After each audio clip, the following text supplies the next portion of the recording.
humiliates your mother?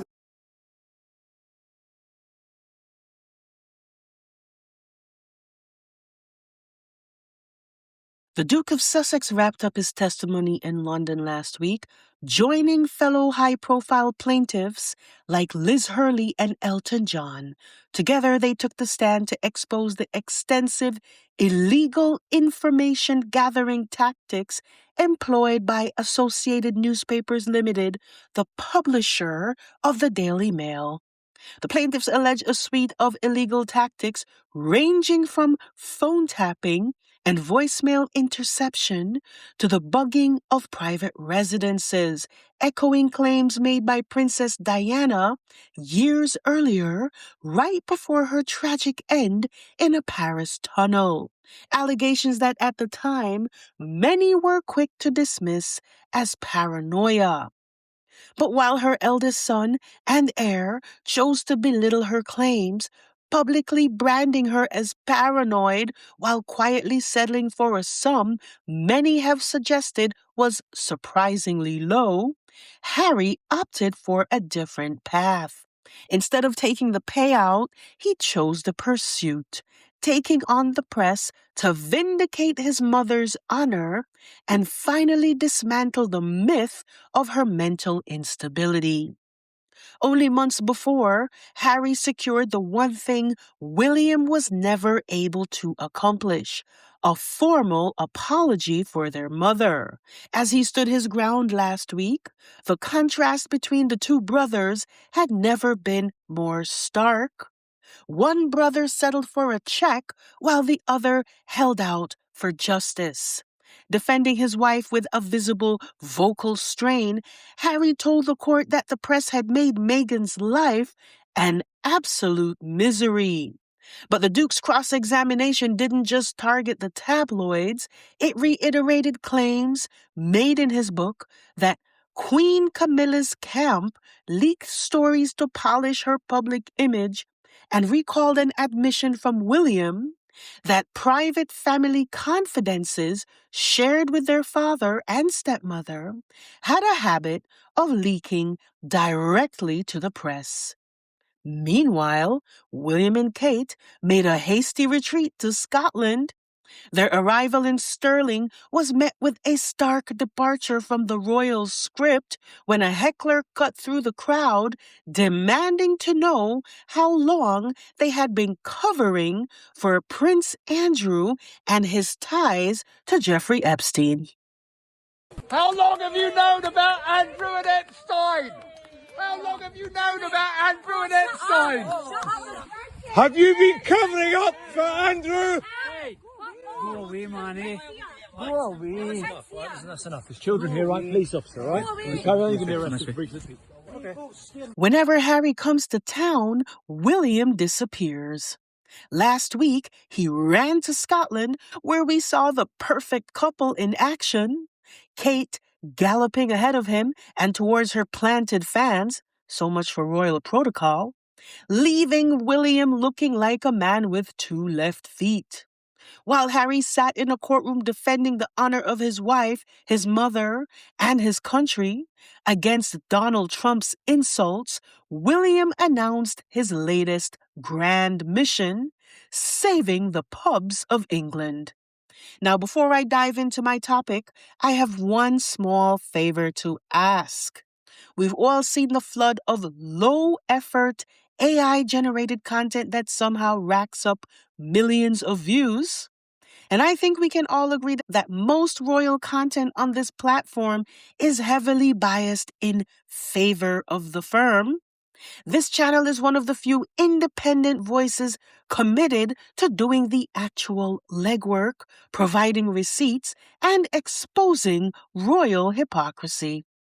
Now, if you value that effort, please hit like and subscribe. It's the best way to keep independent journalism alive.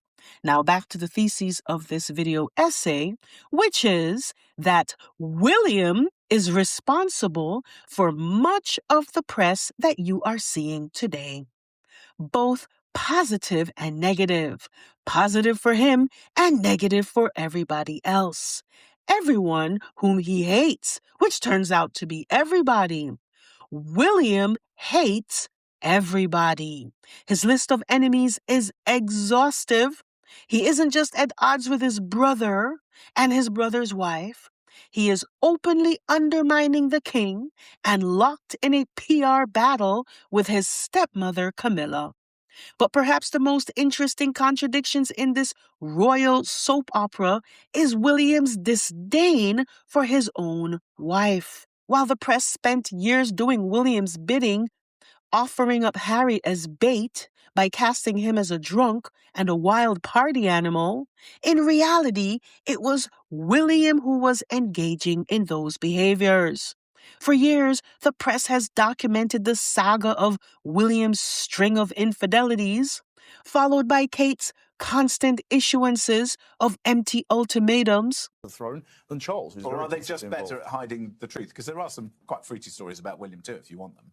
Really? Yes, not that we can go into detail Okay. here, obviously. Allegedly. Oh, Hello, So there are lawyers. some. I don't know. Always fruity stories. You know, there are very fruity stories There about are that. very. Oh, From the long simmering rumors of his affair with Rose Hambury to other less discussed dalliances. The Prince of Wales's private life is essentially an open secret, shielded only by the sheer power of his PR machine. Stick around, folks, because we're about to pull back the curtain on the mainstream image and get to the dark heart of William the Horrible. This year, on Kate's 44th birthday, William did not wish her a happy birthday publicly. This came right after the helicopter footage that looked like a custodial handoff. Then what happened? Multiple publications ran a 13-year-old story about Kate being photographed topless on a yacht. Now, why would the press dredge up that old story, and on her birthday no less? The answer? William. Make no mistake, this was William's birthday wish to Kate.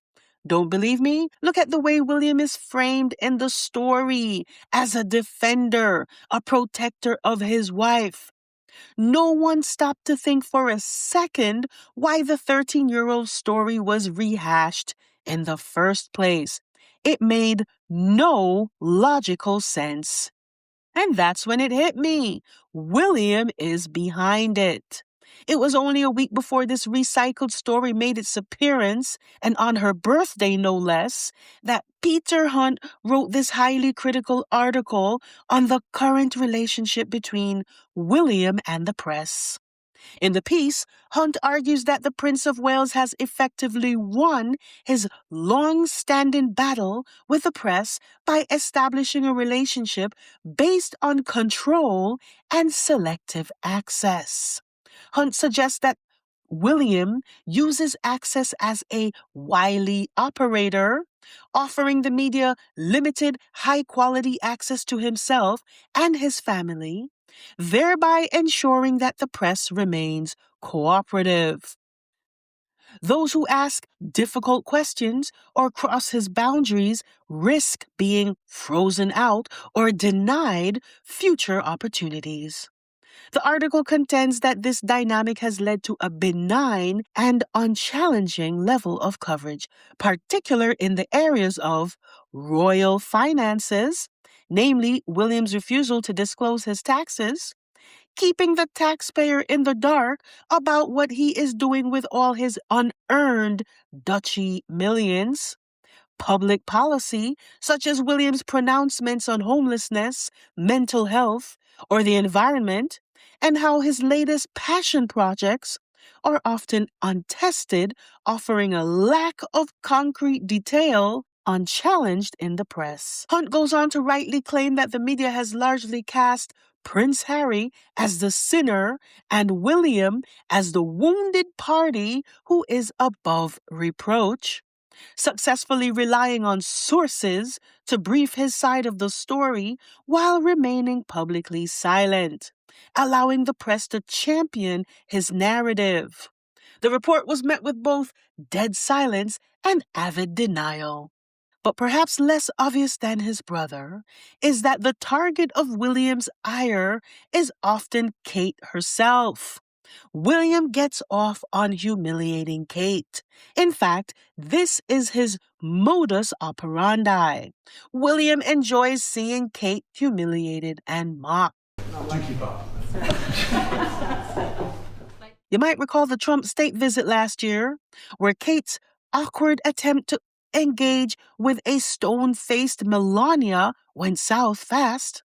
As Kate interrupted Camilla, who was busy currying favor with the Trumps, Camilla shooed her away like a persistent gnat.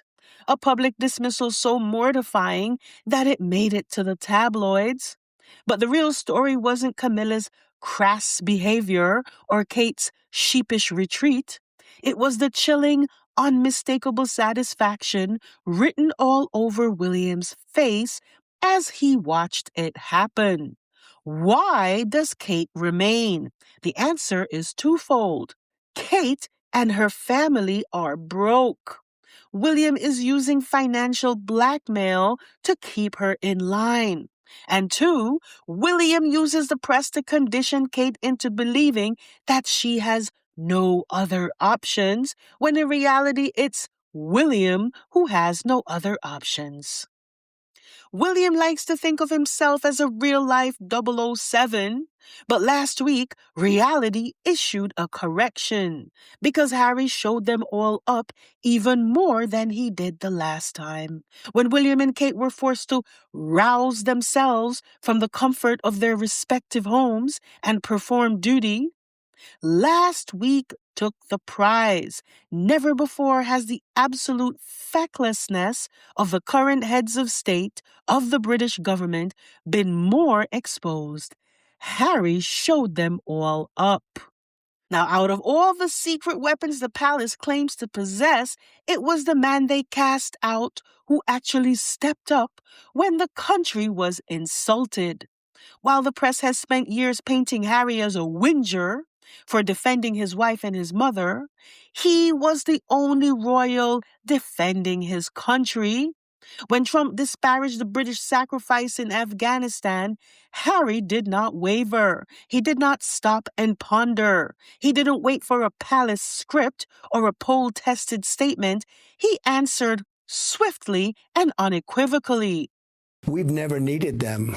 We have never really asked anything of them. You know, they'll say they sent some troops to Afghanistan or this or that. And they did. They stayed a little back, a little off the front lines. Now, the reality is that NATO's famous Article 5 has only been invoked once, and that was after the U.S. was attacked on 9/11. NATO allies answered the call and sent troops to Afghanistan, where they did serve on the front line. 457 British troops were killed there, and UK Prime Minister Keir Starmer, who's usually pretty measured, is calling the president's comments insulting and, frankly, appalling.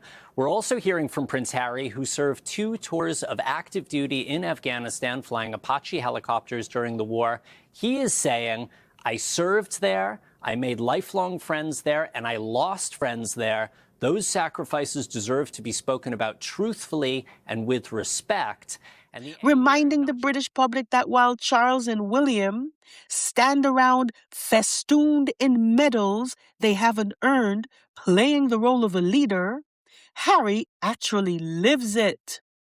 While William and Kate were busy curling in Scotland, Harry was busy dismantling a diplomatic insult from the most powerful man in the world. This is why Harry is seen as the monarchy's biggest threat. The spare that refuses to shrink himself by sacrificing his free will to his father and his brother. And to date, all we've heard from William and Kate, besides the crickets over at Forest Lodge, is silence. And if you wonder why the global statesman appears less than eager to defend the honor of the country, you don't have to go that far to search your memory. It wasn't that long ago that we saw William and Kate on that tarmac, enthusiastically playing the welcoming committee for Donald and Melania. William wasn't just doing his duty, he was acting like a fanboy, exuberantly chatting up Trump, eager for the world to see him in his big boy pants, cosplaying as a global statesman while rubbing shoulders with a man who had famously insulted his mother. Yet William was more than happy to let bygones be bygones. It's a recurring theme. William is more than willing to tarnish Diana's legacy if it serves his own aggrandizement. In the face of a real diplomatic insult to British troops, the global statesman, head of the British Armed Forces, had nothing to say.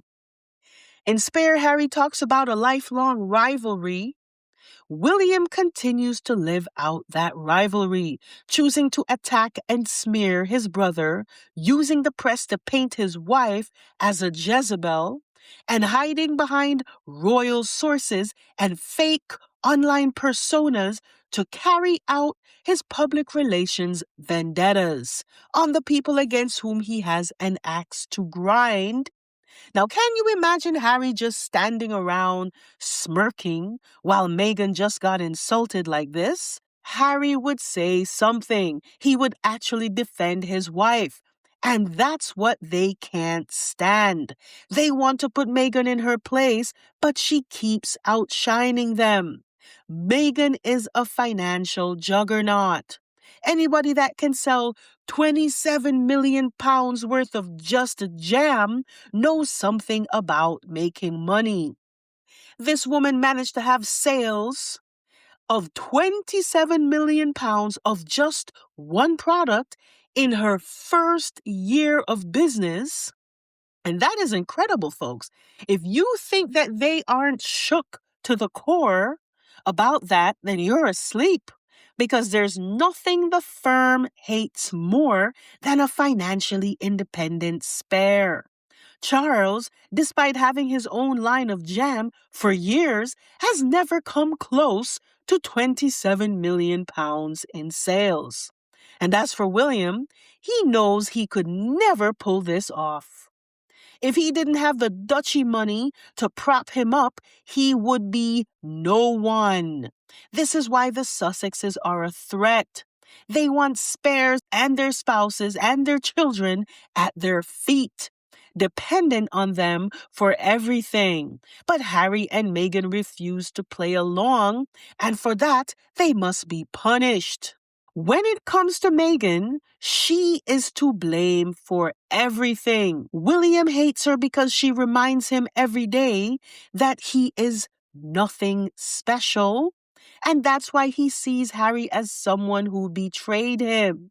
Because Harry was supposed to dedicate his life to serving him as the monarch, taking all the jabs and absorbing all the blows. He even suggested to Harry once that he may never get married.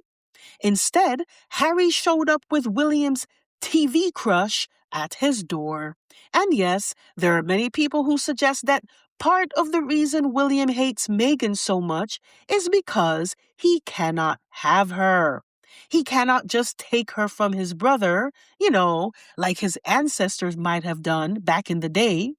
William cannot control Harry and Meghan, but he can control the press. Perhaps the most potent weapon deployed by the British press is the manipulation of narratives, writing stories with the intention of psychologically manipulating the reader into having a certain feeling about that person.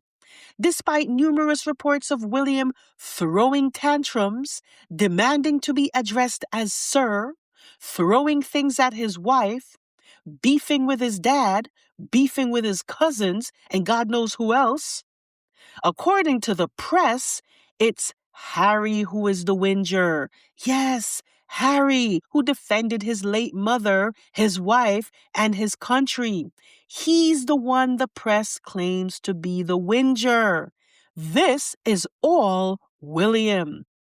And last but not least, now we've all seen the stories coming out about Andrew, and somehow the British press is not nearly as vitriolic towards Andrew as they are towards these two people who have nothing to do with Jeffrey Epstein, nothing to do with any of their mess. And for those of you who want to say, oh, they're not innocent, please tell me, what exactly are they guilty of? And I don't just want to hear that you don't like them. What are they guilty of? William and Kate have been using themselves as a buffer between the Prince Andrew scandal and the press. In 2019, Savannah Guthrie, whose mom happens to be missing, by the way, a whole new rabbit hole, folks, interviewed accusers of Jeffrey Epstein, detailing their account of being trafficked by Jeffrey Epstein and Ghislaine Maxwell, specifically discussing encounters with Prince Andrew, stating that she was forced to have sex with him on 3 separate occasions. But years before the Guthrie interview, Amy Robach of ABC News had interviewed Virginia, but ABC famously declined to air it at the time, citing a lack of corroborating evidence. In the leaked hot mic video from 2019, Amy Robach claimed that Buckingham Palace used access to William and Kate as leverage to pressure ABC News into killing her interview with Virginia. William and Kate would go on to offer him rides to church, willing to help rehabilitate his image. At the same time, spreading vicious rumors about Harry and Meghan. Except Harry was not close to Andrew. William was close to Andrew, if you really want to know the truth. Here they are, sitting together in a car, going to church. Kate doesn't look bothered at all. She even has a little smile on her face, so she's clearly not feeling uncomfortable around this man. And then you have William, who is driving the car, and this is about as calm as you're ever going to see William. So clearly, he's also not uncomfortable in the presence of this man, who we now know through the recent dump of Epstein files was even more involved with Epstein than we originally thought.